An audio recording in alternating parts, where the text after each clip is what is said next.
అలాగే ఇంకొకటి బర్నీ గారి క్యారెక్టర్ అయిపోయిన తర్వాత చెప్పొద్దు. నేను అందుకే స్టోరీ రివీల్ చేయను.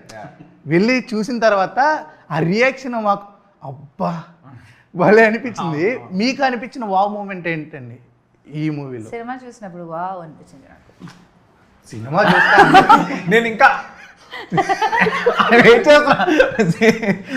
సినిమా చూసినప్పుడు వావ్ అనిపించిన మూమెంట్ అని అడిగేదన్నా చెప్తారేమో అని. సినిమా చూసినప్పుడు వావ్ అనిపించింది అని.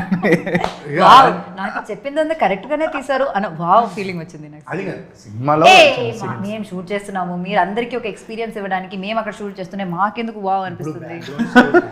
మీరు చేస్తుంటారు కానీ బ్యాక్గ్రౌండ్ స్కోరు అన్నీ కలిపి రిలీజ్ అయ్యే దగ్గర ఉన్నప్పుడు ఒక దగ్గర ఇది అన్నట్టు ఉంటది కదా, వావ్ అనిపించడమా? అంటే భయం, మీరు భయపడి నన్ను చూసి నేను వావ్ నాకు అనిపించింది. నా సినిమా మొత్తంలో కాదు, ఆ పర్టికులర్ సీన్ లో నన్ను చూసి నాకు వావ్ అనిపించింది. జ్వరం అన్నీ తగ్గిపోయాయి మేడం? అందరూ ఇదే అడుగుతున్నారు. ప్రమోషన్స్ లో మీరు చాలా డల్ గా ఉన్నారు. జ్వరం స్టార్ మూర్తి గారికి మొత్తం థ్యాంక్స్ ఇస్తున్నాను నేను ఈ సందర్భంలో.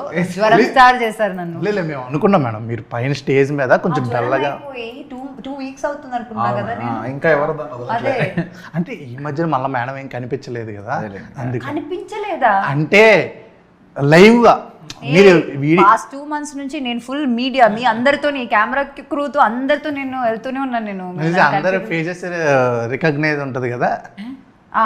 ఇప్పుడు ఆ పరిస్థితి వచ్చిందిలే నాకు. ఇప్పుడు కరెక్ట్ గా నాకు అందరు తెలుసు.